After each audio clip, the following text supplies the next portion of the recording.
Right now on Triad today, and always glad when we can grab these two ladies and get them in the studio and talk about some important work that's going on to help a lot of people. And on my immediate right, our good friend Galen Shivers, who is Director of Workforce Development Services with Goodwill Industries of Northwest North Carolina. And next to her, our friend Kim Schufran, who's Executive Director of the iCan House.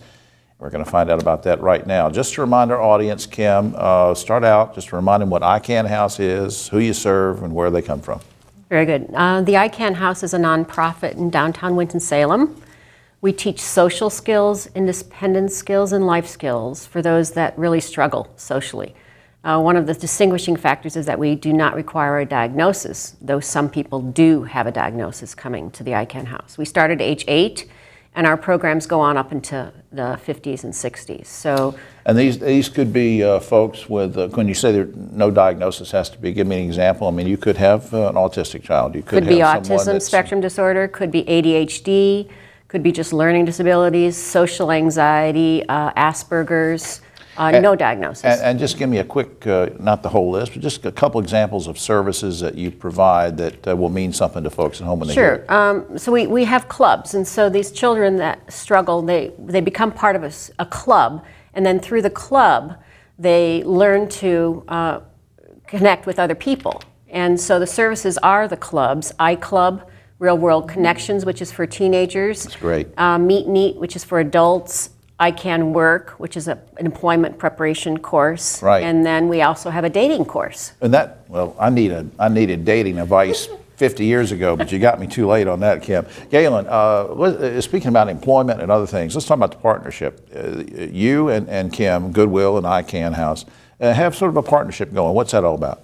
Yes, this is actually about combining our Ability Services program, which is our program for people with physical and mental limitations and challenges to employment, with the services that Kim's organization provides, which is that social skills training support and that connection with the community. So what we're doing is looking to go even further with that to help prepare our community with the people that she's serving and all the rest for employment and being expected. Looking big picture, Galen, how does the community benefit overall from that partnership? Well, as Kim can tell you, the numbers of people that are maturing and getting ready or should be in the workforce has increased tremendously over the last, well, I guess since 2000 or what. Mm-hmm. And these are adults who we need to take care of in some kind of way. Either mother and father or the state, but I'm sure most of them want to be self-sufficient, want to be independent, and they've got wonderful skills.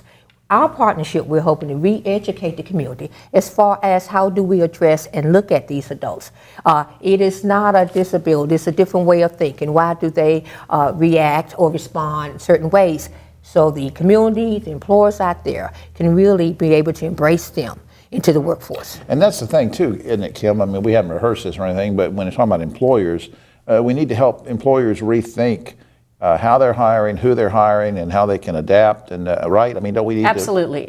You're spot on there. These individuals don't really shine in interviews, but they're very, very resourceful. They're very educated and very capable of being dedicated, reliable, and efficient employees that are really long-term employees. So it really will, for the businesses, reduce turnover if they take the time. Exactly. I remember going through, this will tell you how old I am, but I remember going through a period of time where you would hear employers say, not publicly, but they'd say, well, if somebody's over 50, I don't want to hire them. Mm-hmm. Well, fortunately, we've come past those kind of things. Mm-hmm. And maybe with education mm-hmm. and what you folks are doing, that will get better for everybody.